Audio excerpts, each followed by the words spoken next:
Hello everyone, welcome to my channel. నేను మీ సునీత. ఈరోజు మనం ఎంతో టేస్టీగా ఉండే ఉసిరికాయ పులిహోర తయారు చేసుకుందాము.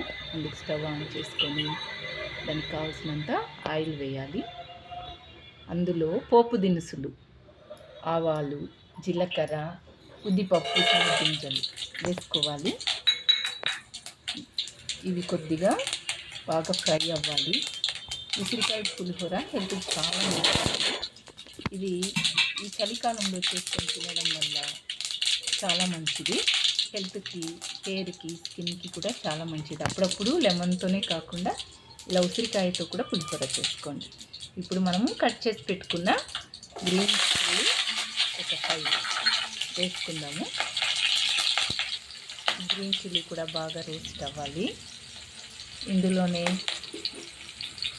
మనము ముందుగానే కడిగి పెట్టుకున్న కొత్తిమీర, కరివేపాకు ఇది కూడా వేసుకోండి. కరివేపాకు కూడా వేసుకున్నాక దీన్ని బాగా ఫ్రై చేసుకోవాలి. మనము అందులో కొద్దిగా పసుపు, 1/4 స్పూన్ పసుపు వేసుకోవాలి. పసుపు వేసుకున్నాక ఇది ఆయిల్లో బాగా రోస్ట్ అవ్వాలి.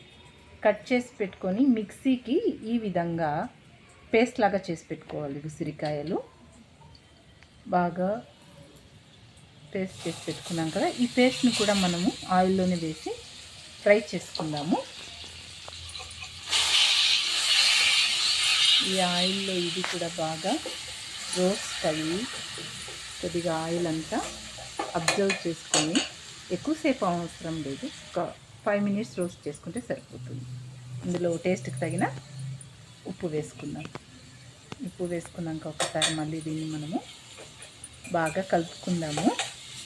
కలుపుకొని ఇలా ఆయిల్ అంతా పైకి వెళ్ళే వరకు చేసుకోవాలి. తర్వాత మనము అన్నము చల్లార్చి పెట్టుకోవాలండి. దీనికి సేమ్ లెమన్ రైస్కి ఎలాగో అలాగే దీనికి కూడా బాగా అన్నం అంతా చల్లగా ఉండాలి. అప్పుడే బాగా మిక్స్ అవుతుంది, టేస్ట్ కూడా చాలా బాగుంటుంది. ఇప్పుడు అందులో మనము రైస్ని వేసి ఆ ఉసిరి పులిహోరలో కలుపుకుందాము. చూడండి ఎంత టేస్ట్, ఇది ఒక్కసారి చేసుకొని తినండి, చాలా టేస్ట్ ఉంటుంది. ఇందులో కట్ చేసి పెట్టుకున్న కొత్తిమీర వేసుకొని లాస్ట్లో కలుపుకునేద్దాం.